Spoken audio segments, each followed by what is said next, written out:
stack of papers here. This stack of papers comes from a real estate agent with regards to a couple properties that I went to look at today. I went to look at a possible home base. For those who don't know my story, for 15 years I owned a condo in New Jersey. I sold my condo on a quest to downsize and to relocate to Florida and to adopt a simple life forever. So for 3 years I've lived out of my car, and now I'm down in Florida. And as always, I look at what are my options. And living the simple life, the best part that I like about it is you have almost limitless options. As long as you work and you have an income, because everything will be determined in life on your income. Like my man Journey to Jordan, good to see you on the live feed, man. Been praying for you with your new job. And what I did today was, like I do time to time, I look at possible home base. I look at property that I would possibly like to purchase, because on my criteria, if you should ever purchase a home, it's based on, be sure you're in an area that inspires you and that you see yourself long term. Be somewhat stable in your income, and decide if you want to commit. Okay, because buying property is like getting married. So the good part about having a home base is you have a level of security, stability, a sanctuary, a place of rest at the end of the day. There's value there.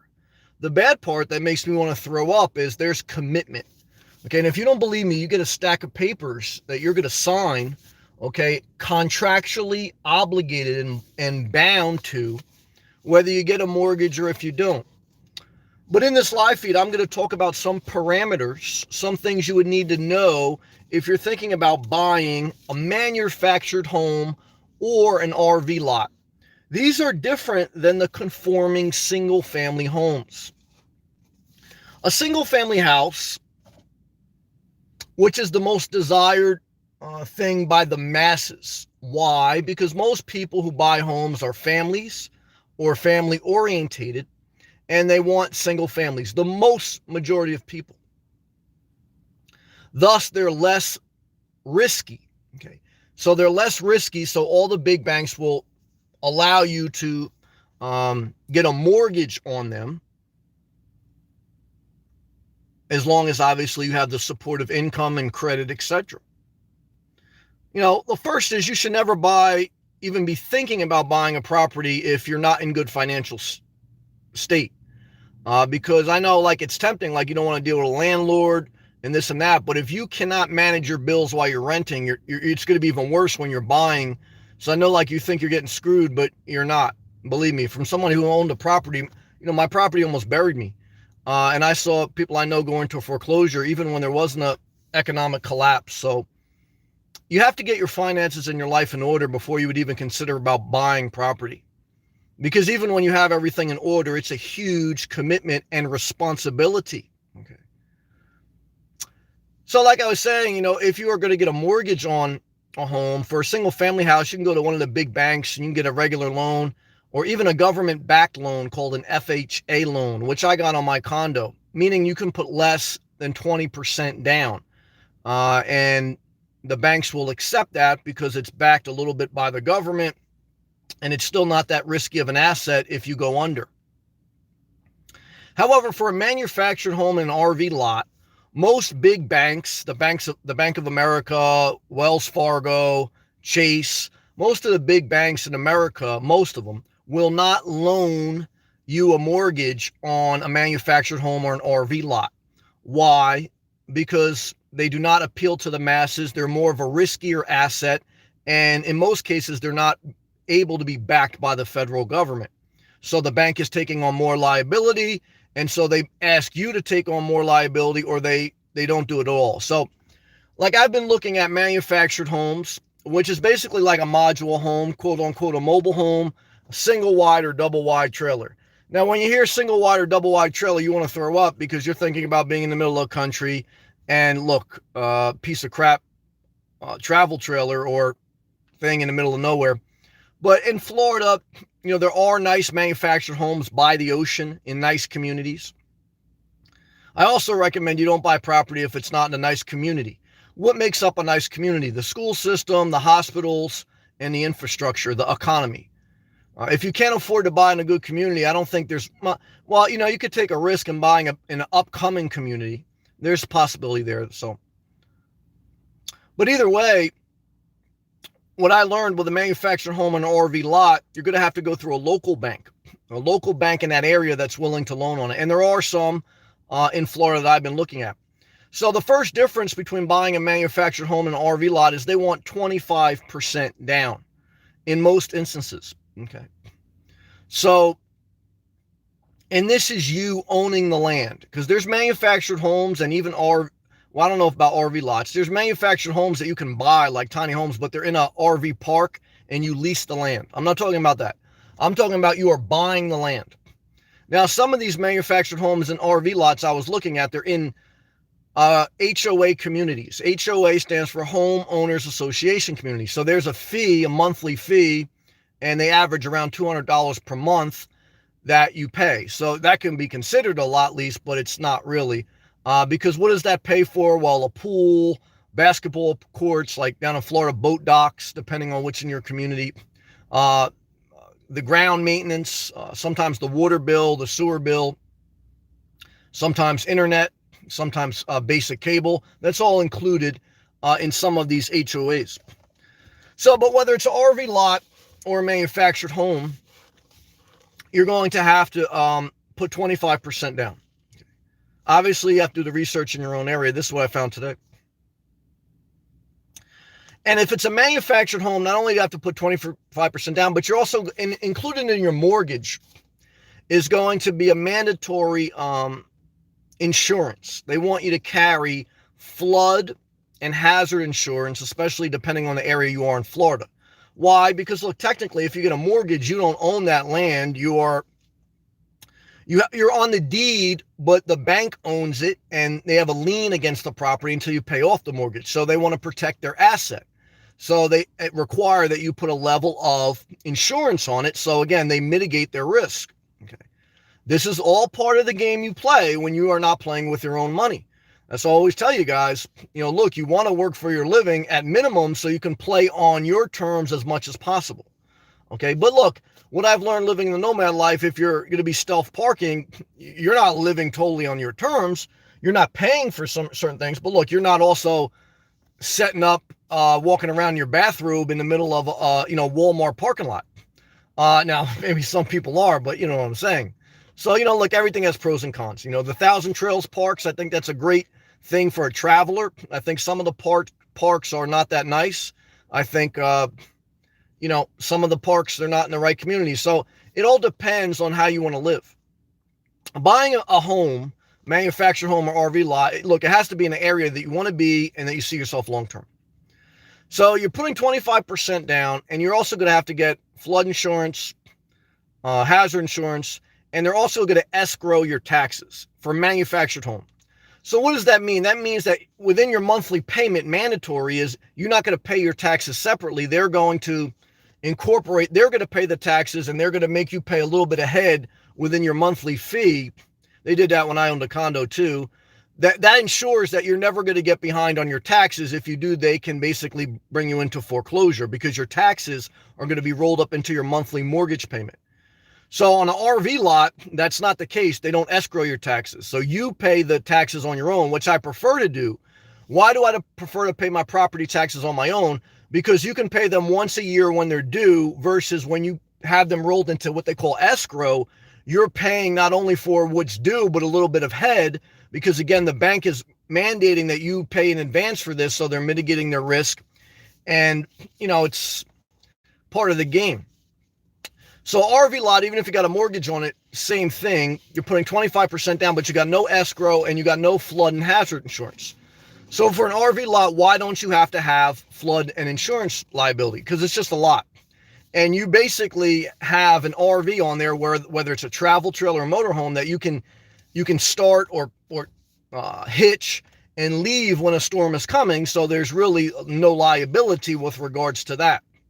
However, with an RV lot, you cannot homestead your property taxes. Okay.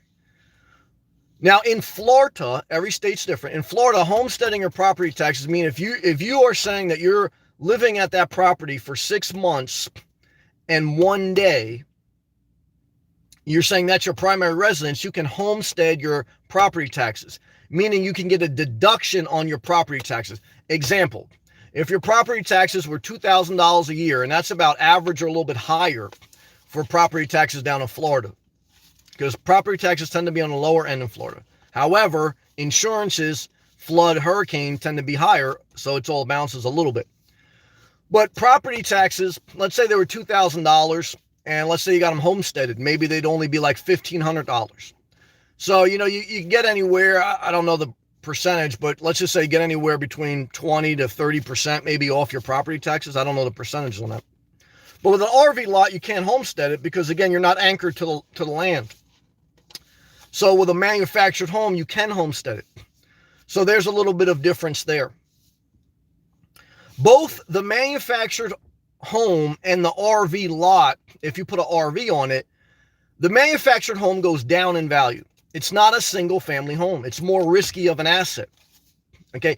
Now it's a stable home. I Googled it today. They say manufactured homes tend to have a life expectancy, a new one, between 30 to 50 years, depending on how they're built. The one I was looking at today had a metal roof. I'll do a video on it. A metal roof tend to last anywhere, again, about 30 years. A RV, I looked at an RV lot today too. I'll do a video on that. A RV is also a depreciating asset. So whether it's an RV or a manufactured home, both those things on the land are depreciating. They're going down in value over time, not up. So why would you do that? Well, the only thing that's going up in value is the land. So again, if you buy a manufactured home or RV lot, you want to own the land, or else you're not really owning anything. You're just renting from an RV park or a community, and you're putting something on that rental property.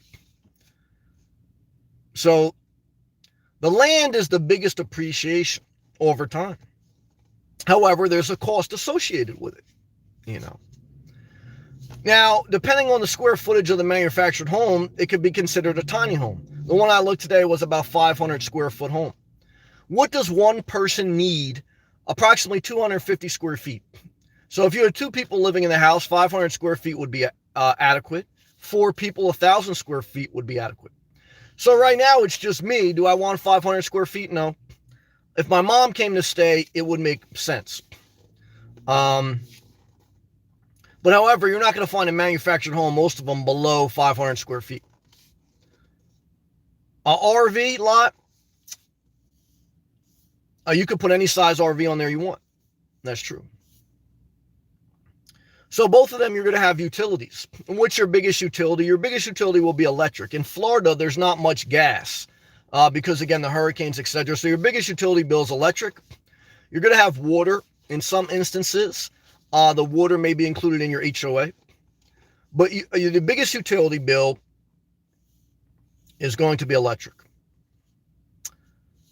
And so I calculated the cost, because there's a scripture that says before you do anything, you should calculate the cost. It gave the parable that if you buy a house or if you build a house and you don't calculate all the cost, you will look foolish. Because everything not only has whatever the asking price is, it has associated cost. Okay, there's a reason you get a stack of papers when you look at buying a house, because there's a lot of details in it. And that's why, again, if you are not, I don't think you should buy a house if you're under 25. I bought my first house at 22. I got into it not really knowing what I was doing. And in most cases, I think it'd be good not to buy anything before under 35. I don't think you should get married before the age of 35. I don't think you should have kids before the age of 35. I don't think you should do any major commitment before the age of 35, because I just don't think you're ready for life. I don't. Your career isn't stable. You're not stable. You don't really know yourself until you're in your mid-30s. And then that's what happens. Most people, they wake up in their mid-30s, they got a house, they got a spouse, they got 2 kids, a dog, and they can't get out of the situation. And I could have easily been there, so I'm not boasting. I got spared, I would say, by the grace of God. I really do feel that way. But that's just my opinion. Again, I'm sharing. We're going to get ready to go all live comments, but I wanted to share some information as I look at a home base. Do I want a home base? Look, I really am happy living the nomad life. I do want climate control. I don't know if I'll upgrade to a hybrid or what I'll do. Look, in the summertime, it gets real hot in Florida. However, traveling to New Jersey this past summer, I enjoyed the break to see my mother. And I enjoyed the mild temperature up there. But I hate the culture. I don't like the culture in South Carolina. I don't like the culture in New Jersey. So, there's a lot to, like I said last night, what's the major aspects of an environment, climate and culture? Where should you buy a property? Wherever you like the climate and the culture. If you don't like the climate and the culture, don't buy property.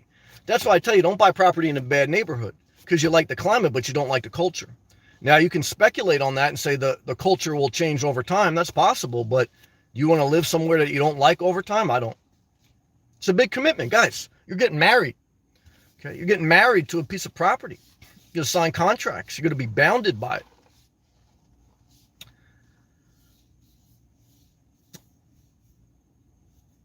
An RV, like Marin knows, she's in here. Marin, you're an encourager. I thank you for commenting on Gail's video today. Your gift is the gift of encouragement. That matters. Sometimes I used to see people that always encouraged others as soft. Some would say weak.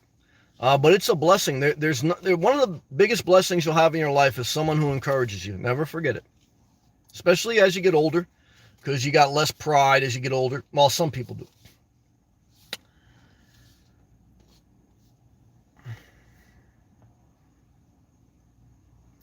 What would I tell you? What would I tell myself? Well, again, I like the nomad life. Do I want to be committed to something else? Well, I'm committed to Florida. What do you lose when you buy property? You lose a level of flexibility. Now, the manufactured home had what they call impact windows and impact doors, meaning that they're rated for hurricane winds. And so you wouldn't have to put shutters on them. Look, they could still get damaged, but there's a higher level of rating. The RV, it's not rated for any type of it'll probably even sway in mild winds. So the RV you'd want to tow out of Dodge, when a hurricane would come. So the RV lot gives you a little bit more flexibility, okay? Because, you buy a $10,000, $20,000 travel trailer, you put it on there. If the travel trailer gets too old, you could throw it out. A storm comes, you could tow it. You don't have to pay certain insurances. The RV lot will cost you more in electricity because it'll probably have electric, those air conditioners in the RV are very inefficient. Central air, central heat, and manufactured homes tend to be a little bit more efficient. The RV will deteriorate faster. The roof on that will probably go after 5-7 years in the sun. A manufactured home probably cost anywhere from $50,000 to $80,000. Certainly an RV could cost that much if you got a big fifth wheel or something. So, calculate the cost. I'll share some videos on these different options. Am I ready to commit to a piece of property? I don't know. I'm looking at it. But I'll share more. I just wanted to give you some insights on my journey. All right, we'll get ready to go to all live comments, guys. Click that thumbs up button. Share the video. Subscribe if you're not. Again, Journey with Jordan. I'm very proud of you, brother. I want to know how your first week is going. Remember, when you're faced with a job that you're nervous about going to, that you're scared to, just show up. At the end of every day, after you showed up, you feel better. It's true. It's true. All right, guys. Journey with Jordan. Good to see you again, brother. Appreciate you, man. Luke, hey, Sam. Sending you positive vibes on this Saturday. I appreciate that, Luke. How are you, brother? How's your journey going, man? Now, Luke's a young guy, so is Journey with Jordan. I think they're both under 30. If you were under the age of 30, would I recommend you buy a house? Not in my opinion. However, again, I bought a house at 22. However, I got caught in a bind with that a little bit too, so it's got pros and cons. But good to see you both, young men. Richard, hey, Sam, how are you living? Well, I'm living great, man. Because why? Because I'm in Florida. That's where I want to live. I think that a huge part of life is living in an area that inspires you. Now, look, I did videos from the winter. Living in my car in New Jersey. I was still pumped up, inspired because I had a vision in front of me. So even if you're not where you want to be, you keep the vision in front of you. Okay. You keep doing self-care and you keep showing up to your job or anything else. And you keep doing what you need to do, downsize. When you really need to change in life, downsize to the extreme because that gives you the most flexibility. So you say, Sam, why would you even consider buying a manufactured home? Because look, I don't need to change as much as I have. I've evaluated, like, I don't even, travel as much as I used to. Why? Because I've settled into my sweet spot. Now, I don't like the idea of giving up flexibility. I don't like the idea of commitment. It makes me throw up a little bit. However, at a certain point, I may be willing to give up some flexibility. Don't like saying that, but, I'm considering it. Let's continue to read. Journey. Thank you, Sam. New job is going well. Good. Great people and benefits. Good. Lots of room for growth. Good. Only downside is my training schedule is 3 to 11:30, so I can't make any live streams. Well, don't worry about that, brother. I rather you miss all my live streams, unsubscribe to my channel, and just never see me again if that means that you're going to build your career, you're going to go on to live a great life, and you're going to inspire others. Why? Because that's what any leader, any mentor, anyone who cares about you, I love you and I miss you when you're not here. However, I want to see people go out there and own their life. Okay. Why? Because you'll be healthier. Society will be healthier. And that's what life's about. So Journey with Jordan, what I tell you, brother, is I appreciate you. And I hope that, we stick together for a while. However, your self-care, your job, and your life comes first. Okay. So what you have to really focus on that now you're doing a career job. You were doing DoorDash on the side when you were out of work. Now that you're doing a career job, focus on self-care after your job or before your job. And I wouldn't do DoorDash, especially until you settle in, because you need to focus all your energy, all your strength solely on your career now. You're a young person. When you're young, that's the time to build your career. Because guys, don't even think about buying a home or anything in life until you've built your career. And when you're young and middle-aged, that's the time to build and excel in your career, because when you're older, you're going to want to work less. The biggest thing I think about now is, does buying this home stop me? What's my last major goal? Look, I had goals to downsize my life and to move to Florida. What's my final remaining goal? I've shared with you guys, to be financially independent where I could either retire early or even if I keep working, I live more on my terms. So I'm measuring the cost that if I did buy something, does it set me back from my financial goals and what I want to achieve in my life?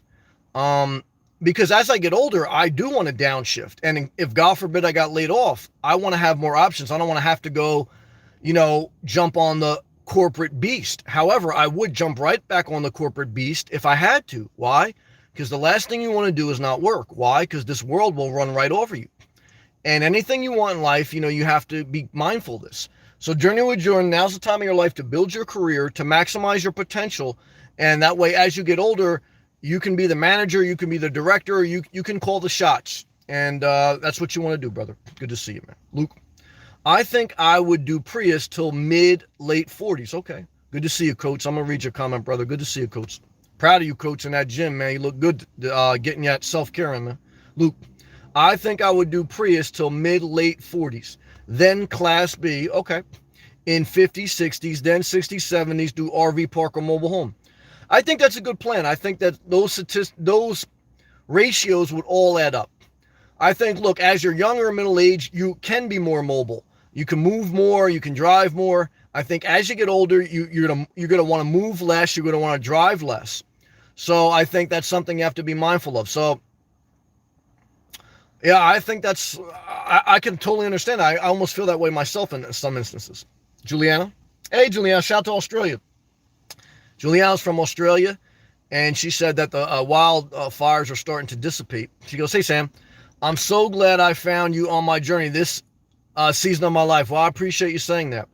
There are different seasons of your life, guys. There was a season of my life when I was in my early 20s that I wanted a relationship.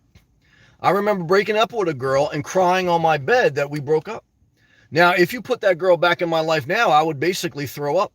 Not because I don't respect her and love her and thank her for her time. But guys, I know myself now. And I know I don't want to be in a family. I don't want kids. I don't want a relationship.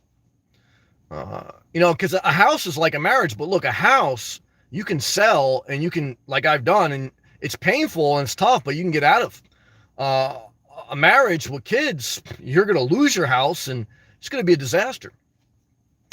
So, like I always tell a lot of you ugly psychopaths out there, that, I know a lot of times you may question God. It's like, why me? I wish I was prettier, or I wish I was taller. I wish I had bigger penis, or whatever you wish, so I could be like this suave person or beautiful woman. But what you don't realize is, if you look at your life, and if you look at people who are beautiful and who have maybe what you want, look at their relationships and look how much they struggle emotionally. I remember one time I was observing life. What's anthropology? The observation of human nature. I remember one time I was looking around at life, I was questioning that. And sometimes I would feel lonely, and I would talk to a beautiful woman that was married. And after 10 minutes talking to her, I would say, damn, thank God I'm not married. You know, not because, again, I didn't respect her, but there's a lot of work behind that, guys. There's a lot of work behind it. Just like I tell you, a beautiful Class B RV or a beautiful Tesla. It's not just a purchase price. It's, the liability, the responsibility, the ongoing cost. Same thing with a beautiful person. And like I always tell you, like manufactured homes and RV lots, they depreciate. So does a person. As they get older, like you may marry someone now and you say, oh, this person's beautiful physically, and they're also their personality, they're very fun to be around. But as you get older and your physical beauty fades, and you're going to get more crankier, and you may get sicker. So like now, you may have pillow talk with a beautiful person and say, you know what, I love you. I'll always be there for you, even when you get sick. And that sounds great, But then they start to put on weight. They don't look as good. They're not as charming as they once were. And then they get very sick. And so you take care of them in the beginning because you think, oh, this is no problem. I love you. I'll be there for you. But after years of that, it wears on you. Okay. And you wish you had the freedom to just take care of yourself. Everyone who's single right now, never underestimate the blessing if you have only yourself to take care of. And what I could tell you too, a lot of you women out there who want to be mothers. My mother told me, she goes, Sam, I'm thankful for each of you kids. She goes, but what I want to tell you is, make sure that you really want to have kids before you have kids. She goes, because the minute you have a kid, you never stop worrying. You never stop worrying. And I didn't understand that until I got a dog. And when I got a dog, I never stopped worrying about her. I remember going in the hospital, and what did I think about? Who's going to take care of my dog? And I see my mother struggling with it right now. She's dealing with one of my siblings who's dating a person who's horrible for them. And my mom has to watch that. And my mom's a little bit of an enabler, and it's a very unhealthy situation. I saw one of my ex-viewers making a video about, the struggles of being a parent. And same thing, she's got a daughter who's dating the wrong person, who's living the wrong life. Does it get better? No. Look, it doesn't. Look, they're probably going to always be who they are. Like I look at my siblings, one of them is, look, people are who they are. And I look at, even like in our childhood, there was a certain way they were, and they're still that way. And so am I. You grow a little bit, you evolve, but look, there's a Cain and there's an Abel. And so what I could tell you parents is that, one of the guy who was selling the RV lot today, I asked both of them, I said, why are you selling this property? Now look, they can lie. I heard a real estate agent say in Starbucks the other day that both the seller and the buyer always lie. So it's part of the negotiation. But I asked a guy who's selling the RV lot, I said, why are you selling? He goes, well, I don't want to sell. He goes, but I got diagnosed with prostate cancer. Stage 4, which means high level of risk to really go downhill quick. So this guy, if you saw him, he looked like a picture of health. He was in his 70s, but skinny, not too skinny, but in shape, very active, very meticulous man. Prostate cancer. So he goes, I want to sell because, my kids are in Michigan. And, as I get closer, I want to be around my family. And the same thing with the other property, the manufactured home. It was an older woman who was getting older. She was tired of living by herself. She wants to be by her church community or different people. Things change, guys. All right, let's continue. Marin, you're such an encourager, Marin. I appreciate that about you. I know it's not easy to encourage people. I'm surprised that you don't get burnt out. See, I'm still an encourager. I think, people who get me get that. But I also get burnt out. That's why I also tell people go screw themselves. Not like, like I share with you online, like in person, like I don't tell people that because I know that's going to lead to major conflict. I try to avoid conflict in real life. Like online, like I just tell psychopaths kick rocks. I'm just kind of like expressing my thoughts. However, Marin, what I'm trying to tell you is I got burnt out on encouraging people to the level you do. Now, I understand you had a couple people come live with you, a couple homeless people, a couple people strung out in drugs, and you saw how that ended, total disaster. So I think that you also had to eventually set limits. Because if you're an encourager, it's a blessing from the Lord. You have a gift. But I'm telling you right now, if you let certain people into your home or into your inner sanctuary, it'll totally destroy your life. And you have to protect your spirit. So, Marin, keep encouraging, but protect your spirit. Marin, a.k.a. Ziggy, sensible topic. Well, I hope it helps someone. Cameron, what's up, brother? No MP or MR? What's that mean? Good to see you, Cameron. Appreciate you, brother. Pause and effect. Hello, all. What's up, pause and effect? Good to see you, man. Marin. Hey, what's up, man? Rod, share, Sean. What's up, man? Sam, thumbs up. Don't be that rooted tree. That's true. Actually looking at the area before you move there. I'm taking notes. No doubt about it. Look, this is going on my second year in Florida. Okay, so I visited Florida before I even left New Jersey. I was still living in New Jersey full time in my vehicle, even during the winter for 2 years until I get a job transfer. But the first thing I did in preparation for that was to visit, okay, and visit different areas of Florida. Like Coach, if he's still in here, he's in Southwest Florida. I think now he's in Northwest Florida. Totally different than Southeast. So again, is it good or bad? It's all individual personal preference. Again, some people like hot sauce, some people like mustard. It's we all have our own taste buds. That's why you have to visit and see what you like. But I visited and I tried to understand, like, can I really see myself in Florida? And I could. After visiting, I said, yeah, I could see myself here, man. This is me. Several times. And then, last year I was kind of like just doing a loop around Florida, around the coastal areas, east and west. And once I went to the Gulf of Mexico side, the west coast of Florida, even though I respect it, and I like Naples, and I like Marco Island, I couldn't live there. It's just not my culture. Not my vibe. And I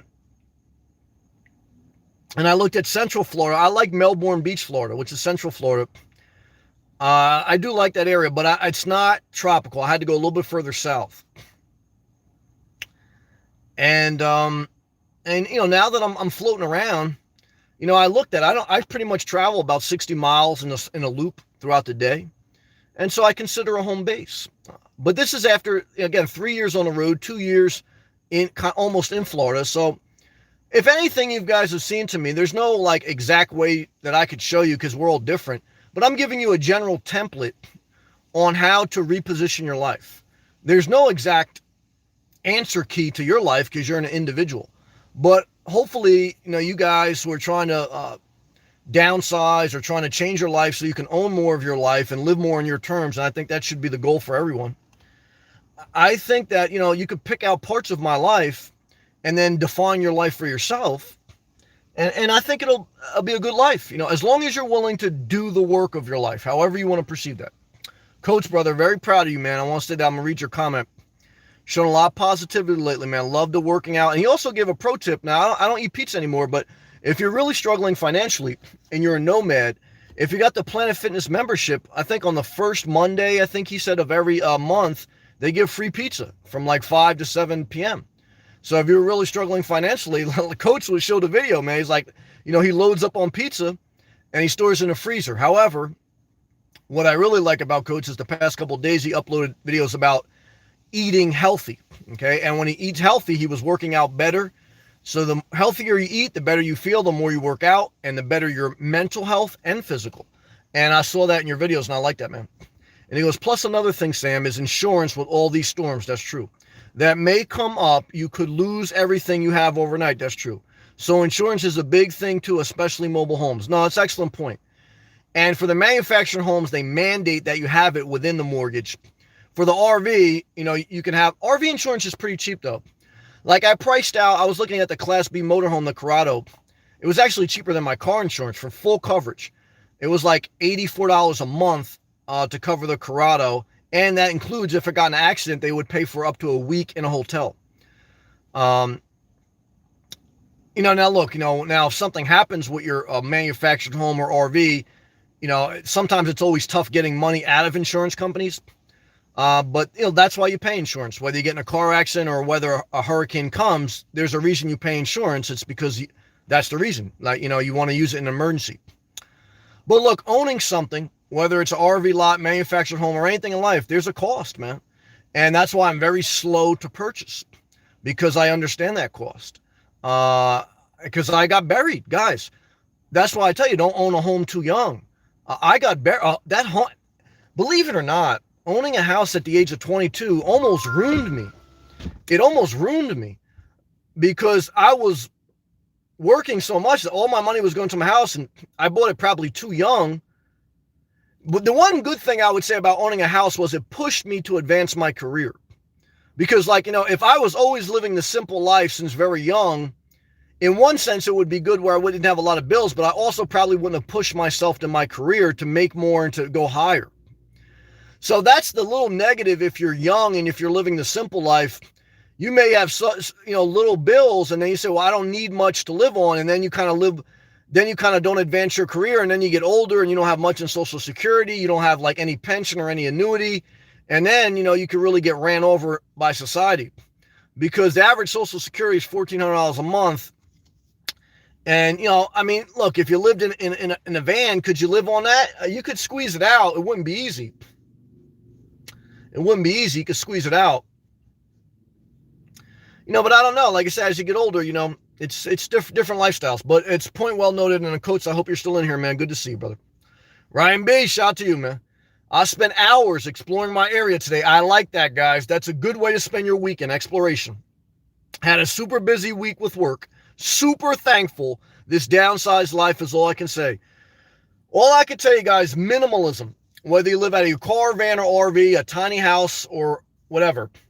Minimalism. And is a blessing. The less you have, the less you worry about, the less you have to pay for. Again, the only negative to that is sometimes you won't push yourself to advance your career. When you're younger, push yourself a little bit. However, mental health, you don't want to push yourself too much. There's a tough balance. Life is about balance. I almost had a mental breakdown a couple times. I felt the mental pain, and I have extreme compassion on people who do have mental breakdowns and who struggle mentally. Now, I have to have boundaries because I can't let anyone walk through my mind with their dirty feet. Just like I had to have boundaries with my mom when she would cook a lot of unhealthy food, and I was trying to lose weight because I was like, I was so obese I couldn't even tie my shoe. You got to have boundaries in life. It's tough with boundaries if you're a compassionate, encouraging person like Marin, because you don't want people to feel like, you're being hurtful to them. But at the same time, if you destroy your life, you can't help anyone else. And so whether it's with your mother or someone online, if for some reason they're not good for your mental health, guess what? You got to do what you got to do for you guys. And not in a selfish way, but in a self-care way. You got to do what you got to do for you. Not in a selfish way, but in a self-care way. 100 emoji. All right, let's continue to read. Ryan B, hope you had a great Saturday. Yeah, it was great, man. It was 82 degrees Fahrenheit. Nice breeze on South Florida. Like I said, I did a little exploring today. I checked out a couple home bases. I also did self-care, also fully submerged in the Atlantic Ocean. I didn't get to the gym today, so tomorrow I'll get to the gym. Never go more than 3 days without going into a gym. So it's been 2 days now since I haven't gone into the gym, so tomorrow I'll go back.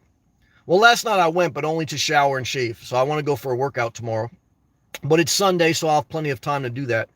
You only have so much time in the day. So always remember, once you're able to establish an income, the next critical thing you want to measure is your time. Because your time is a great resource. Money is a resource, and so is time. And most of the time, you're trading your time for money. And you need to, because you need money, guys. However, you have to also get to a certain point where you're living below your means, where, like when I had a house and I had different trappings, I would work a full-time job and I'd work on the weekends. and I was killing myself. And even when I was doing DoorDash, YouTube, and my main job, I was starting to get burnt out. And I said, Sam, what are you doing now? However, I wanted to do DoorDash, and I want to have it in my back pocket in case I get laid off, because I've been there in life too. I don't want to get screwed, man. And that's the biggest thing I kind of very cautious about buying. I just don't want to get screwed again in life, man. Because people, when you're weak, people fucking screw you, man. And I don't like that. But let's continue to read. Overall, it's a great day, man. Thanks. Today I showed up. Well, that's number one. Beautiful time of the year in Florida. Best time of the year to be in Florida is January through March. However, I like it just about every month except August. August and September, those months suck. Just very hot, humid, sometimes July too. However, I love the culture in Florida. But I would not want to leave Florida, especially if you're a nomad. I know you sometimes, like as a nomad, like I know Coach, he likes to move around like me. So there is benefit, and there's good mental benefit too to moving around. However, just be careful that the weather plays a big part in a nomad's life. And sometimes you may say, I'm tired of this area, I want to go travel somewhere else. But if the weather is not at least mild, if it's too cold, too hot, you can kind of deal with it because at night it'll dissipate, but too cold, you can't enjoy anything. You don't want to be bunkered down your RV or vehicle all day. It's just not good. It makes for a real nasty experience. So be careful about that. And then she goes, use your link on Amazon. Say, well, I appreciate that. Yes, in my video descriptions, I have an Amazon link. Doesn't cost you anything. If you buy something on Amazon, just go using my link, and I get a small little commission, and I appreciate that. Paul C. Hey, man, where I live, we have negative 30 degrees Celsius with a wind chill of negative 40 Celsius. So you must be overseas in Europe, right? Because that's where they use Celsius. In the United States of America, we use Fahrenheit, which is about negative 40 degrees Celsius. I will be in South Florida come mid-February for about 2 weeks. Well, that's a great time to come visit. Now, I wish I went now. The hardest part about visiting Florida is that you have to leave. The hardest part for me if you watch some of my early videos about taking a vacation in Florida, was about having to go back up north, back to Jersey. It was painful. However, this was the blessing. For a year, I took my vacation time in the winter to come down to Florida, and I would drive back up to New Jersey. And as I drove back, I did a couple videos about it. I made a mental note, and I shared it with you guys in the video. I said, Sam, never forget that you're not missing anything. Because as I drove up through Georgia, through South Carolina, North Carolina, into D.C., as it got colder and the weather got nastier and the clouds got bigger and the sun I was like, where am I going? I said, Sam, never forget you're not missing anything. Never forget see, sometimes we leave our state and we think like, well, maybe I should go back to New Jersey or wherever.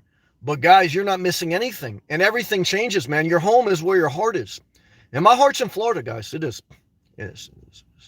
So I understand, but the only thing I could tell you is this, Paul. The good part about it is you visit Florida, and when you in your airplane or when you drive back to wherever you're from, you make a mental note that how that feels.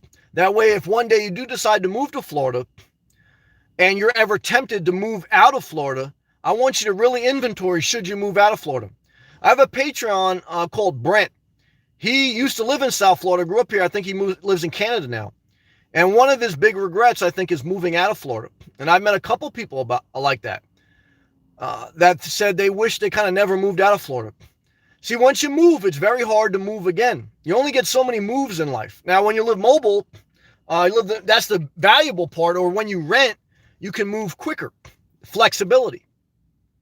So you want to stay flexible until you're really kind of sure of where you want to live. That may change. The average person, I think, sells their house every 11 years. So that's the value of the nomadic life. As it changes, you can change too. And that's the value of living on wheels. There's a value there. But remember all these things, guys. I hope they help you a little bit. I'm just shooting off the hip here. Paul also says, but that's what I get living in central Canada. Okay. And who knows how cold it will be come mid-February. That's the worst of the winter, February and March. So you're doing the right thing by leaving. I wish I had Miami temps year-round. Well, in August, you may not wish that, but I understand what you're saying. Like now, I would be fine. I'm glad you're doing great. Well, Paul C., I appreciate your positive comments. Keep pushing forward to your best life. And living where you love matters. Never forget it. Marin, aka Ziggy. I'm glad I didn't have children. God saved me. I believe that too. Look, live and let live. She used to be a viewer. Maybe she still lurks and watches me, but I know she got upset with something I said. That's also a tough part about being a YouTuber. You know, it's like you deal with trolls and sometimes you deal with negative comments and I get very short with people now because I don't want to play games. Like I had to unblock Coach because I didn't know like what was going on. And I'm sorry about that again, Coach. A couple people I blocked, I apologize for. But I'm saying all that to say, Live and Let Live was a viewer that used to watch me. I said something I think that offended her, but she used to tell me I watched a video of hers the other day. She's still struggling with her daughter. Her daughter is basically dating some guy she shouldn't be dating and destroying her life, and Live and Let Live feels hopeless. And a mother is torn up by that. So for me, like, I'm not worrying about that. You know why? Because I don't have kids. You know, so that's a huge mental burden, man, on your life, man.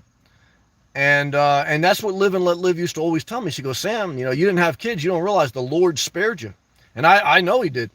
Now look, for some people, I used to have a couple friends and even male friends. They really love kids. They really do. And so look, everyone's different, guys. So if you really love kids and you really love a family, I'm not mad at you and I don't want to hurt you. But for me, I think there's a lot of value, guys, in being single with no kids. Paul C., my question is that if a hurricane came up where you live, would you escape or record for us fans? Now, I get out of Dodge. I proved that already last year when in August or September, we had that threat of Hurricane Dorian. And what did I do? I hit the start button in my Jeep Renegade and I headed north. So I would do the same thing even if I owned a house. If I owned a manufactured home with impact windows, I would just basically start my car and go, put everything in my Jeep, go. If I owned an RV lot, I would hitch the RV, put it in storage, probably just drive my Jeep or my Prius and go up north. So I'm not going to stick around, certainly not for YouTube footage. And that's why I tell you guys, if you want to be a YouTuber, great, do it on the side, not as your main hustle until you can sustain it as a main hustle. Because there's going to be some people that say, hey, look, I want you to stay there and film the hurricane. And I'm going to say, go fuck yourself. Why? Because I'm not going to put my life on the line for, you know, every 1,000 views, I get $1. Now, you know, super chats are a blessing, the Patreons are a blessing. And look, over time, YouTube is good supplemental income if you're consistent and you treat it like a job and if you're a little bit fortunate. However, it's very hard to have it a main income. And the last thing you want to do is make your life suffer for your YouTube audience. Because, you know, look, guys, I mean, you kill yourself, you know, it's crazy. So for me, I do YouTube as a side thing. I hope to be one day it would be a major part of my life, but I can't count on it, and I won't count on it. Definitely not until I have sustainable data over the course of years to show me I can count on it to a certain level. And it just allows me to be more creative and allows me to be myself. So, you know, I think that's when you're using anything from a creative standpoint, and creativity is the spoken word, artwork, musician, anything that's basically up for interpretation and is abstract. You know, science is basically data and math. That's what science is, the collecting of data, studying it, and forming a thesis. Art is up for interpretation. So YouTube is art. Now, sometimes I mix science in, I give you some data because I think that's helpful. I think you need science in life, but it's both, you know, it's art and science. That's what life is. Life is not an exact science. You know, and that's why there's no one formula I can give to you and say, look, you do this formula and you live a great life. I can say in general aspect, live below your means, go out there, work for your life, build your life, and try to make your life easier over time. Again, like, I don't think you should want to work in a ditch when you're 50, but I worked in a ditch in my 20s so that I don't have to when I'm in my 50s. And I'm trying to, now that I'm like in the middle of my life, I'll be 40 this year, I'm trying to start to position my life, I have been over the past couple of years, that as I get older, I can start to downshift, you know, and not, you know, live life more on my terms. That's the whole point of what I'm doing. So that's intention. It takes sacrifice, it takes effort, it takes time. It doesn't just happen overnight. So like I always tell you guys, whether you want to start a YouTube channel, whether you want to live like a nomad, what should you do? Responsibly start now and keep going and refine it as you go. Because there's never the perfect conditions, never. Paul C., negative 40 degrees Celsius is about negative 40 degrees Fahrenheit. That can't be true. Is that a typo? Can't be the same. Marin, a lot of palm trees. Paul, Florida is waiting. It's magical. Journey, sounds like a total disaster, Paul. Well, Journey with Jordan, you nailed that one, man. The only thing worse than that is Dollyland, man. You know I didn't put Dollyland in there, man. Shout out to Tennessee and Kentucky. Very poor states. I love you. Paul. Yeah, I know, man. Mid-February can't come fast enough. Paul. Yeah, it's real funny. Laughing. Journey with Jordan. Rod Shershaw. What breed dog did you have? A boxer. That's my favorite breed of dog, a boxer dog. Great dog, man. If I got another dog, I won't. It destroyed my soul when it died. I still can't even like think about too much. It tears me up. But I can't handle the responsibility of another one. I just gave too much of my soul. So, but a boxer dog, that's my favorite breed. That's true. Tom, what's up, brother? Staying positive, living a cargo trailer now. Well, Tom, I love you, brother. I appreciate you coming back, man. I know you gave me some advice on the Prius, and we had a disagreement. But I appreciate you coming back. You know I love you. And I know I want you to live a great life, whether it's a Prius, a cargo van, or an apartment. You're a good person. You're a worker, and you're a loving person. Don't change, okay? So, look, guys, if you wanted to get into the nomadic life, whether it's for a season of your life or whether it's permanent, the average vehicle that I would recommend for the average person is a van, because it gives you some comfort. You could even put an air conditioner in it if you went to a campground. You got enough room for it. I don't have enough room for it in a Jeep Renegade. But the Prius, you got the climate control. So, but the average person would not do good in a Prius. The average person would not do good in a Jeep. The average person, would do good in a van because it's versatile for the average person. However, we're all individuals. So for me, I don't want a van. I had a van when I electrical contracting business. I didn't like the way it drove. I don't like that much room. I just want climate control. So, but if you're like, just like in the middle of the ground, if you're not Diablo hot sauce, if you're just mild sauce, I recommend you get a van. Even before a Class B, because with a van, you're not going to have as many expenses as a Class B, and you're still going to have a lot of the amenities. So, think about that. Jay Bird, shout out to my fellow Floridian. I knew I never wanted to be a mother ever since I was a kid. That's good to know. I just knew. By the way, Sam, I'm a female. Well, I thought you were a dude. I was about to say, well, some people I think are guys. They're actually girls. So I don't know. It's fucking, YouTube's a disaster. I just always in my mind, even when I call you guys beautiful, in the back of my mind, I say, Sam, just remember 99.9% of these people butt ugly. Because sometimes there's like beautiful profile pictures. And like there's been some people, they got a beautiful profile picture of a girl and they're transgender. I'm not mad at that. I stand for equal rights. But you got to be careful with some people in California. Like I think like they're a girl. Like I'm over there like, having daydreams about them. And then they say something like a guy would say. I say, oh shit, is that a guy? So, and I'm not mad at it because again, I stand for equal rights. But like I don't want to be masturbating to a guy. It's crazy. All right, let's stay positive. And but I love it when you call me brother. See, and but well, I'll tell you this. See, the problem with if you commit to anything before the age of 35 is your hormones aren't balanced out. So, like, at the age of 22, I could have had a kid. I kind of knew I didn't want one, but your hormones are raging. You're immature, and that's where a lot of people just get caught up in the situation. That's why I think if you could, wait till you're 35 before you have a kid. Now, some of the girls will say, my biological clock basically be run out, like the shot clock. And I say, hey, better to err on the side of caution, in my opinion. But I appreciate that, Jay Bird. Love to you, Juliana. I have no regrets selling my house and downsizing my life to a travel trailer. I like that. On a block of land. Okay, do you own the land? She's from Australia. Since the fire sold the trailer now, I'm ready to stealth car camp and travel. Well, look, if you're going to travel, living out of a van or car, I think is, in many instances, the best way because you're the most fuel efficient. And if you're going to be driving a lot, better to be driving a car or van. Now, Class B would be the next way to go. And then you go up to a Class C or travel, travel trailer, I don't know. A small little one, I may not be mad at that. I still look at the small little travel trailers. That's an option too for me still. But look, guys, below your means, simple. And I do like that about the mobile lifestyle, man. I don't know if I want to be tied to a piece of property. I think there is value there. So, but then I say to myself, Sam, you got the option to travel right now. You don't. Do you really? But in my mind, I still like to know that I can if I want and I'm not tied down. It's a weird thing. Pulsey. But come June through September, sometimes we get a humid heat or dry heat. Sometimes we get heat and humidity like Miami. Now, not like Miami. It could be 33 degrees. But let me tell you this. See, sometimes New Jersey gets just as hot as humid as Florida too, but just like you, only for a week or two. The thing that makes it hard to deal with in South Florida in the summer is months. For several weeks, it's hot and humid, and that's the breaking point. August and September, by the time September comes, you've had your share of humidity. There's probably been a couple hurricane, at least storms that came by or warnings, and you're burnt out. However, when November comes, you say, well, thank God I didn't move out of Florida. Now, some people who moved out of Florida because of that, they say, shit, I should have never left because now it's winter.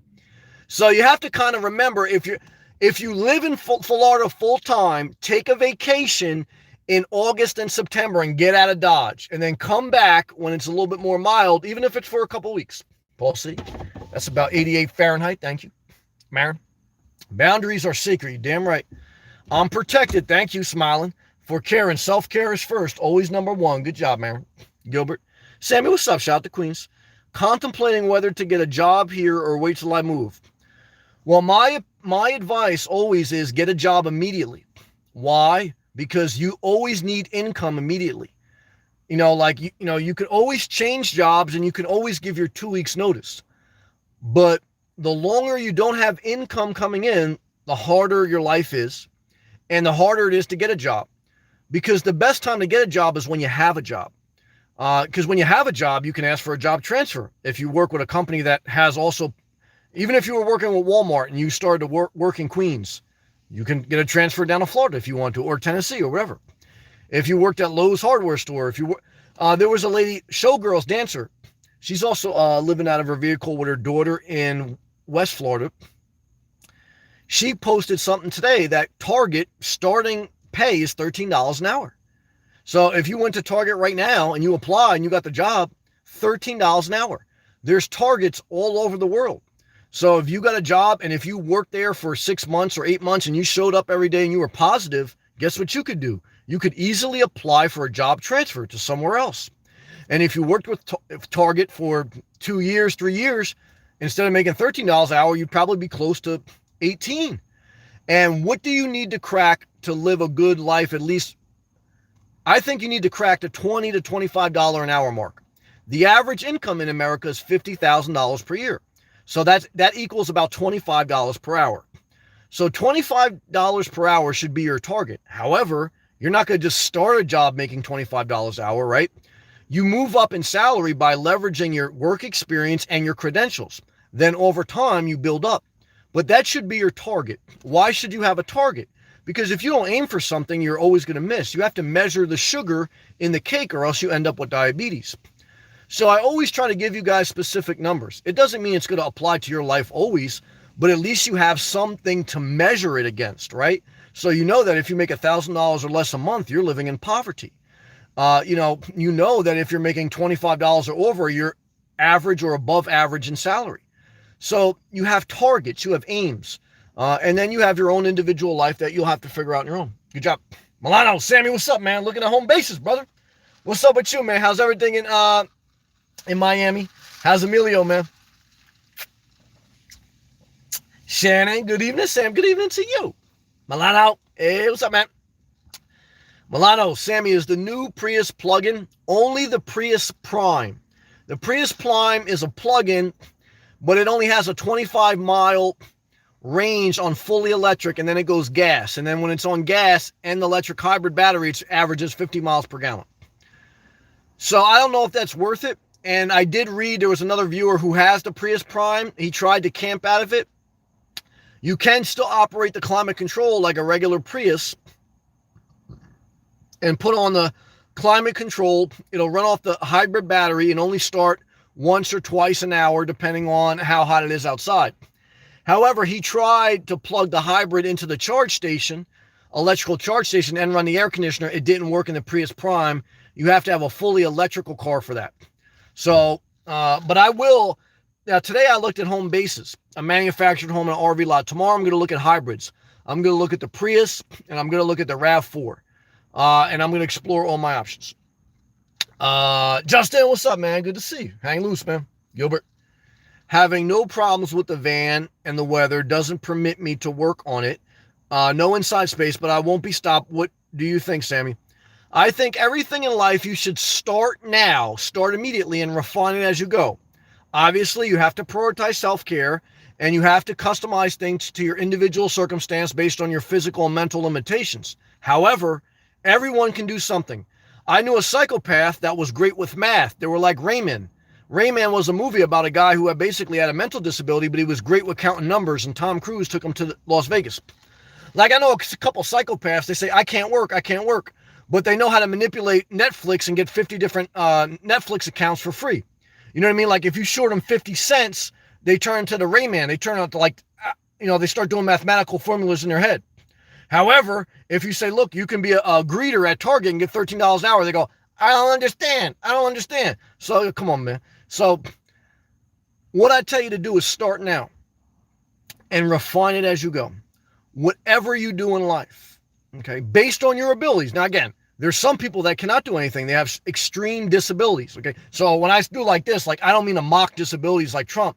However, like Trump, there's some people, like, even if they have some disability, they play their hand too much and they abuse the mindset of, like, just like trying to get over on everyone. It's not, to me, I don't care what you get over on. Like, when I tell people to work, it's not because, like, it benefits me. Actually, the more people who drop out of the workforce, the better it is for me and everyone willing to work, because the more jobs there are. I try to tell you guys, if you need money to work, because that's your best way to independence, that's your best life. If you drop out of the workforce, guess what? More work for me. Or more pay increase for me, because the less workers there are in the workforce, the more pay for the people that are willing to work. And what I could tell you from family members who are on government assistance, guys, you're going to be living on the government's terms for the rest of your life, and they're going to be paying you bare minimum, because it's bare minimum assistance, especially SSI, which is basically a program if you've never worked, and they basically just project income. If you've got some disability from an aspect of you worked and you got disabled, look, there's a whole fucking dynamic of that. But what do I tell everyone? Whatever you can do within your individual circumstance, do it.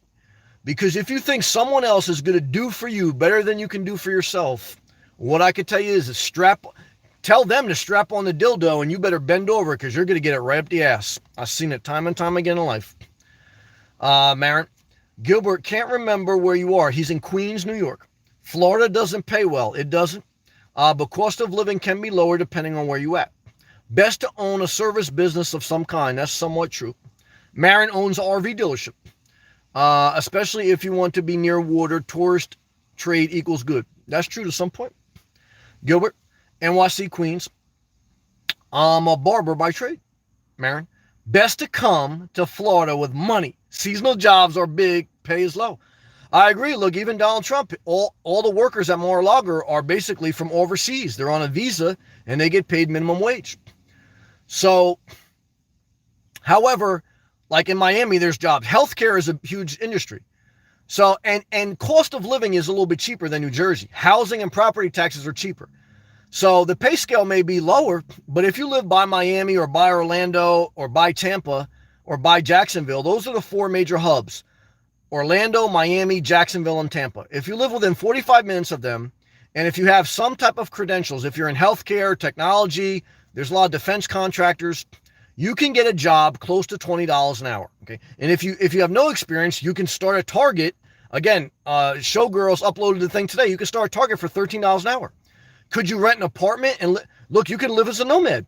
You could get you a cargo van with an air conditioner in it, stay at a campground, maybe $800 a month to stay at a state park, and you have to travel a little bit, but you could work a Target, or I would say, look, live out of a Prius, work at Target and DoorDash on the side. If you were totally had no career experience until you could build up your career, I think you could get by, but you got to work. See, what I've realized too is, like, a lot of people, they like the idea of like being in a Prius or cargo van or something. They say, yeah, I'll DoorDash. However, what they don't realize with DoorDash and Uber, you still have to work. Like, you have to be on the clock and you have to be willing to take orders. Like, see, some people, like, they thought like DoorDash was just going to give them money. No, you actually have to take the orders that don't look attractive. Whether it's Uber, DoorDash. See, so like they pay, still like, between $12 to $15 an hour, but you have to put in the work. And like people don't realize that. And, so they just think like, oh, all I got to do is hit accept and I get money. No, no, no. You have to hit accept. You have to go to the restaurant. You have to wait for them to get the stuff ready. You have to communicate back to the customer. You have to go through the pain of working. So nothing in life is going to give you money. However, these jobs, can be fun. Especially when you're living below your means. Marin, I read it. Paul, I stand corrected. 32 degrees Fahrenheit, 33 degrees Celsius is 91 degrees Fahrenheit. Just looked it up on Google. Good job. I'm sorry I got that wrong. That's all right. Well, take care and good luck for everyone out there. Way to stay positive, Paul. Thank you, Marin. Barber, great in seasonal winter. Can be very handy in the summer months, depending on the location. Everything depends on location. You got to be within the 4 major hubs in most instances. Miami, Orlando, Tampa, or Jacksonville. I prefer Southeast. Coates, what's up, man? Sam, one of the best things I ever did, I agree with this. One of the best things he ever did as a full-time nomad is the Planet Fitness. I totally agree. There's so many benefits there. Free pizza, I agree. Showers, I agree. Brush your teeth, I agree. Shave, you can plug into their electrical outlets, I agree. Plus using the exercise machines, I agree. And there's free Wi-Fi, and they have a lounge. Guys, it is totally a no-brainer. If you're going to be a nomad, even a part-time nomad, the Planet Fitness Black membership card, okay, because there's a silver membership and a black membership. The black membership card allows you to go to any Planet Fitness throughout the nation.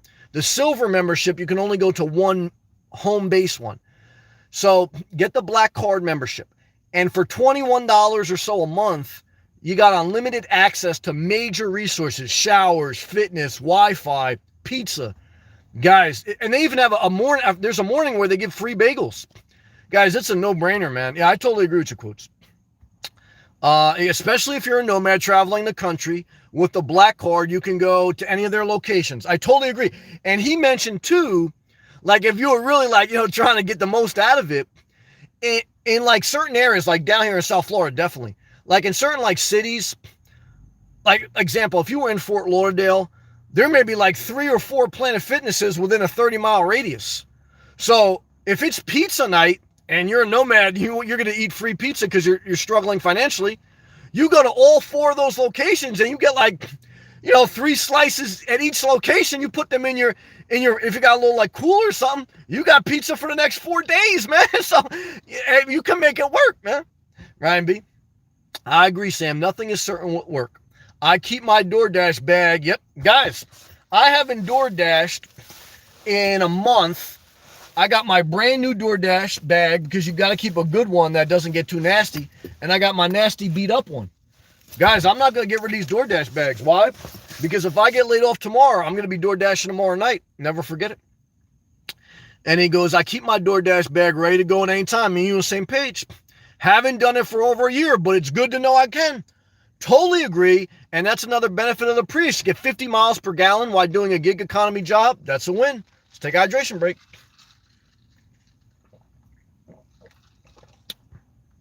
Johnny, what's up, man? I love both Florida and New York. Okay. I wish I could be 2 places at once. I'm torn. Well, I can understand that. Well, that's the benefit of a nomad. And if you could either work remote or if you're going to do the gig economy and you could sustain a lifestyle off that, you can be a snowbird. You can live in Florida in the winter months and you could travel back up north in the summer months and get a seasonal job.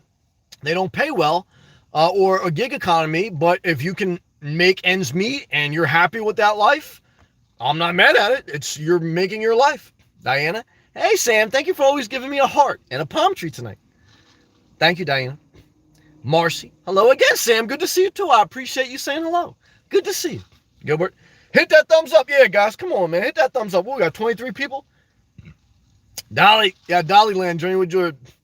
Shout out to Tennessee, man. I know I'm a little bit hard on Tennessee sometimes. But sometimes I get upset because the news media reports that like San Francisco is a total disaster. And there may be parts of it that it is. But there's parts of Kentucky and Tennessee that are worse. And they don't report that. And that makes me upset. However, I'm sure there's parts of Tennessee and Kentucky that are beautiful. I don't want to visit there, but I still respect them and I respect Journey because he loves Tennessee. Now, Journey with Jordan's family is from Naples, Florida, one of the most beautiful parts in the world. Uh, so, shout out to that, Marin. Oh, I had a boxer too. I love boxers. Juliano, I sold my house and bought an acreage of land. So, do you still have that acreage and do you maintain it, or is it in a remote part enough that you don't have to cut the grass and everything like that? And how much are your property taxes, if you don't mind me asking? I'm curious. Easy Rider, what's up, man? Hey, Sam, I'm late. You just doing you. There's no timetable, but I appreciate you coming in. Hey, I showed up. I appreciate that. How's Florida life? The best life for me. For me, Florida life's the best life. And thumbs up to you and thumbs up to Florida. Marin, Costco pays a living wage. That's true. Automatic raises, transfer option to over 500 stores. Hard to get a job there, but that's a great recommendation. Maybe I'll do a video on that. Happens all the time. Secure a job after 90 days. Just saying. Good comment, Marin. Good advice. Ryan B. Costco is one of the better companies to work for. I've definitely heard that. I may do a video on that. That's actually a great suggestion. Linda, just found you. Well, welcome. You have some interesting points. Thank you for the comment and welcome. I appreciate that. Tom, well, I'm certified to work on hybrids and no little after 15 years. Stay positive. Not a problem. I'm not mad at that time. Forget about it. Well, I'm not mad at you either. I love you, Tom. You stay positive and you keep pushing forward to your dream and you define your life. Love to you, brother. Easy Rider. If you're young and willing to work, I mean hard work, then construction is a great job to get into because these kids don't want to get dirty or work hard, even if you can make great money. I didn't want to get dirty and I didn't like the trades, but I did it because what I said was if I could do it for 5 years, you can get your journeyman certificate, whether it's in an electrical field, which I did, or carpentry or iron worker. If you want to, you can do that. And then you can transition out of it. You can use that and leverage it to go out and be a project manager of the electrical field, of carpentry, of construction. So if you're willing to do it, not everyone should do it because not everyone's called to work with their hands. But if you're willing to do it, you should try to get a trade and try to get certifications. And then if you don't want to do it forever, leverage out of it. I remember being on one of my last construction jobs. It was at a hospital in New Jersey. We were building a hospital. And I remember telling the guy we got laid off like a week before Christmas. And I said, this is my last construction job, man. I've been planning. I've been preparing. I took the electrical license exam, studied for 3 years. I failed 3 times. 4th time I passed. I said, once I get my license, I said, I'm done working with my hands. Now, I still work with my hands a little bit when I have my own contracting business.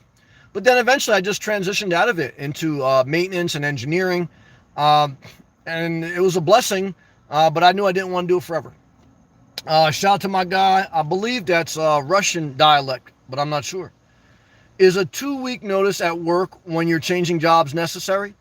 It's not mandatory, but it's recommended. That's what I would recommend because you don't want to burn a future reference. So if you burn your company and you don't give 2 weeks notice, you potentially can't use them as a reference. It doesn't look like proper etiquette and you don't exit property.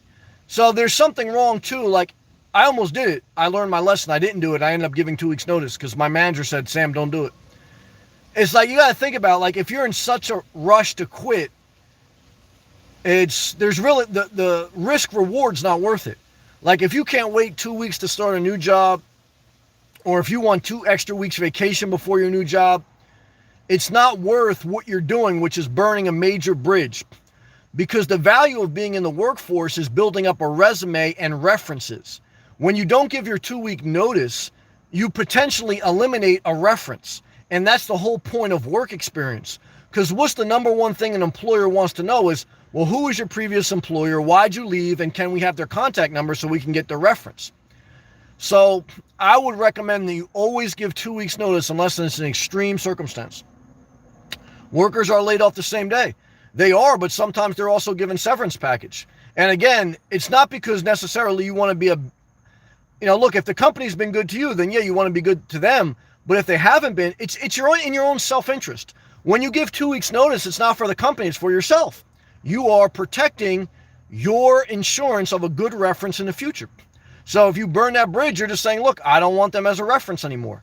And so it's all a matter of what you're willing to deal with. Technically, you're right. But it's like, there's a lot of things that technically you're right, but you don't want to do because they're not in your long-term interest. But I understand your point. I usually simply stop coming to work and then write an email. Well, I think that's, if you just stop coming to work and write them an email, I would not only not give you a reference, I would caution other people to ever hire you. So I think that's bad work etiquette. I think you're going to live a bad life, and that's a bad mindset. To be honest with you, you're probably a nasty person to do something like that.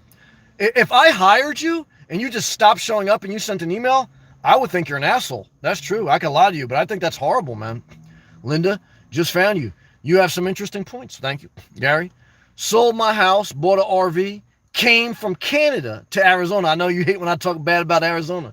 From the winter. Living you're living basically cheaply. Well, Gary, if you're happy, I'm happy. And I love you, brother, and I love your passion for Arizona. You know I don't like Arizona only because it doesn't have an ocean. But if you love it, I love you because I want you to live your life on your terms. And remember, when I don't like Arizona, that just means more Arizona for you. So love to you, brother. You keep living your best life. Ryan B., would a lower paying job be worth living in a better environment? I think so. I think so too, as long as it's not poverty, right? So if you were going to live on $8 per hour, that wouldn't be enough to live a decent life, you know? So obviously everything has a level of proportion, right? You know, so, you know, just think about that also. Ryan B., DoorDash is no joke. Wait till you can't find the apartment building. Yeah, I agree. It's not easy work sometimes. And the person won't answer your phone. Yeah, or wait till you go to a trap house. Or I went to a bad hotel that was basically a drug dealing hotel with prostitutes outside of it in South Florida at like midnight. Guys, you know what I'm saying? So you better be prepared for all that, man. All of it. You know, that's true. Linda, whatever your situation, single or married, there are always challenges. That's true, but there's more challenges the more people. So when you add a spouse, that's another challenge. When you add children, another challenge. Add a dog, another challenge. So single, you have less challenges. There's still challenges. So it's a matter of less is more. That's true. We need to make the most of our life and not always think about someone else's life is better. That's true, but look, the less people you have entangled in your life, in my opinion, the less complications. However, if you want a relationship and you want kids, God bless, but let's be honest. The more kids you have, the more complicated your life, the higher expense, and the more relationships you have, the more mental challenging it is. It's just the way it is. Doesn't mean it's not worth it, but you have to be honest with you. Like if I buy a home base, I'm accepting that there's a little bit more responsibility. So I don't lie to you guys about that. I don't just tell you like it's going to be all glory. No, it's good. And that's why I'm cautious to commit. So like if you get into a relationship, there may be some more comforts, just like a house, but there's more responsibility. You know, you're no longer an independent person when you're in a relationship. Like, you know, you whether you're a man or a woman, you are not independent.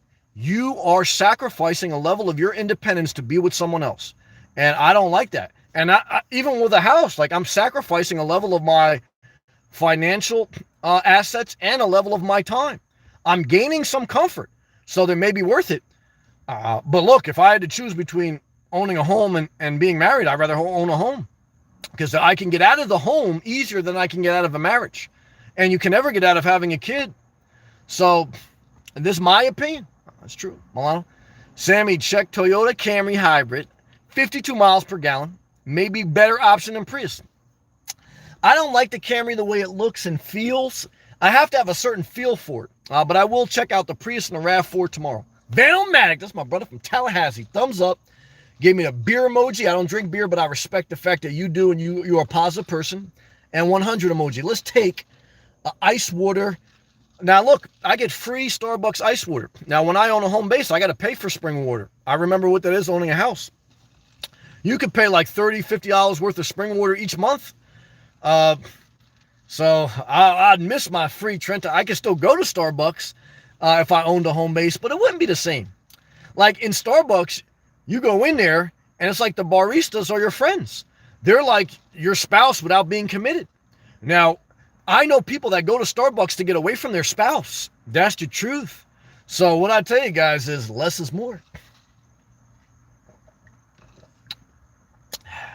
Tony, what's up, Sam? What's up, brother? We're having a good night, man. We're feeling pretty positive tonight. How are you, man? Tony, I think renting a small apartment is a good choice for many. RVs, etc., a commitment and entanglements. Yeah, renting versus owning is more flexibility. However, I don't want to be entangled with a landlord or lease. If I got if I needed to stay somewhere right now and I didn't own, I would do an Airbnb short-term rental.